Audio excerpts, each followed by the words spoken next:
കൺവെൻഷന് വന്ന സായിപ്പിന്റെ പ്രസംഗം ഉഗ്രനായിരുന്നു അല്ലയോ? ഓ, ഞാൻ ആ പ്രസംഗം പരിഭാഷപ്പെടുത്തുകയായിരുന്നതിനാൽ ശ്രദ്ധിക്കാൻ പറ്റിയില്ല. അമ്മച്ചി, ഒരു എഴുത്തുണ്ട്. കല്യാണക്കുറിയാണെന്ന് തോന്നേ. അങ്ങേ വീട്ടിലെ സുജയുടെ കല്യാണക്കുറിയാ. അടുത്ത ആഴ്ചയാ കല്യാണം. മനസ്സമ്മതാണേലും കൊള്ളാം, കല്യാണമാണേലും കൊള്ളാം. പുത്തൻ സാരിയുടെ കാര്യം മാത്രം പറഞ്ഞേക്കരുത്. പുതിയതൊരെണ്ണം വാങ്ങിയിട്ടേ ആഴ്ച ഒന്നും ആയിട്ടില്ല. അതല്ലേ റിനിയുടെ കല്യാണത്തിനിട്ടത്. ഇനി ആ സാരി പുറത്തോട്ടൊന്ന് കാണിക്കാൻ കൊള്ളാവോ? അതിനൊരു മറുവശം കൂടെ ഉണ്ട് പപ്പ. നിന്റെ അഭിപ്രായം ഒന്നും ഇവിടെ ആരും ചോദിച്ചില്ല. മറുവശം കൂടി ഉണ്ടെന്ന് പറഞ്ഞതേ ആ സാരി മറിച്ചെടുക്കാവുന്ന തരം സാരിയാന്നാ ഉദ്ദേശിച്ചത്. കല്യാണത്തിന് പോകുമ്പോ സമ്മാനം കൊടുക്കണം. കുന്തം സമ്മാനം പോലും എവിടുന്ന് എടുത്തിട്ട് കൊടുക്കാൻ? ഞങ്ങളുണ്ടായപ്പോ അവര് സമ്മാനം തന്നിട്ടുള്ളതാ. അത് നീ അറിഞ്ഞിട്ടേ ഇല്ലാന്നങ്ങ് പറഞ്ഞേക്കണം. കഞ്ഞി വെച്ചില്ലേലും വേണ്ടൂല, സമ്മാനം കൊടുക്കണം. അല്ലേ നാണക്കേടാ. ഇന്നാ നീ പറഞ്ഞ കുന്തം തന്നെ മേടിച്ചിട്ടുണ്ട്. ഒരു ടേപ്പ് റെക്കോർഡർ. ഇനി സമ്മാനം കൊടുക്കാത്തത് കൊണ്ട് ചാകണ്ട. ഹായ്, നല്ല ടേപ്പ് റെക്കോർഡർ. ഈ ബട്ടൺ ഞെക്കുമ്പോ ഓണാകും.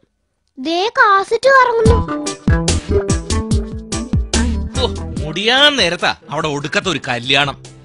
മാമ്പഴം വീഴുന്നു, നമുക്ക് പോയി എടുക്കാം. ആ പെണ്ണിന് 3 വയസ്സുള്ളപ്പോ മുങ്ങിച്ചാവാൻ പോയതാ. ഞാനാ അന്ന് രക്ഷിച്ചത്. ഒന്നങ്ങ് കണ്ടില്ലാന്ന് വെച്ചാ മതിയായിരുന്നു. പിള്ളേർക്ക് പുസ്തകവും ഡ്രസ്സും വാങ്ങിക്കാൻ കടം മേടിച്ച കാശാ. കൊണ്ട തിന്നട്ടെ പണ്ടാരങ്ങള്. അല്പം കാശ് ചെലവായതിന് ഇങ്ങനെയുണ്ടോ ഒരു വൈരാഗ്യം? അവള് കെട്ടാൻ പോണ ചെറുക്കനെ കണ്ടു കൊടുത്താലും മതി. പന്നിയുടെ മോന്ത പോലെ മുഖം. ഒന്ന് ചുമ്മാതിരിക്കേ. വേണ്ട ദിനങ്ങളൊന്നും പറയാതെ. അങ്ങനെ ഒരു കോന്തനെങ്കിലും കിട്ടിയല്ലോ. പണ്ട് ഒരുത്തന്റെ കൂടെ ഒളിച്ചോടിയോളല്ലേ. ഈ പൊട്ടനെ കിട്ടിയത് തന്നെ ഭാഗ്യവാ. സുജയുടെ കല്യാണത്തിന് തരാനായി ഞങ്ങള് നേരത്തെ വാങ്ങി വെച്ചിരുന്നതാ. ഒരു സമ്മാനം തരാൻ ഞങ്ങൾ കാത്തിരിക്കുമായിരുന്നു. വളരെ സന്തോഷം. ഇത് ഞങ്ങളുടെ അയൽപക്കത്തെ വക്കീലങ്കിള് കൊണ്ടുതന്ന സമ്മാനമാ. ഇതെങ്ങനെ പ്രവർത്തിപ്പിക്കുന്നത്? ഈ ബട്ടണിൽ അമർത്തിയാൽ പ്ലേ ആവും. അവിടെ ഒടുക്കത്തെ ഒരു കല്യാണം. ആ പെണ്ണിന് 3 വയസ്സുള്ളപ്പോ മുങ്ങിച്ചാവാൻ പോയതാ. ഞാനാ അന്ന് രക്ഷിച്ചത്. ഒന്നങ്ങ് കണ്ടില്ലാന്ന് വെച്ചാ മതിയായിരുന്നു. അവള് കെട്ടാൻ പോണ ചെറുക്കനെ കണ്ടു കൊടുത്താലും മതി. പന്നിയുടെ മോന്ത പോലെ മുഖം.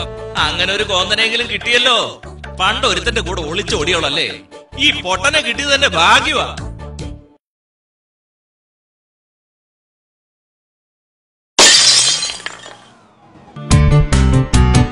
എന്തിനാ ടേപ്പ് റെക്കോർഡർ മാത്രമാക്കിയത്?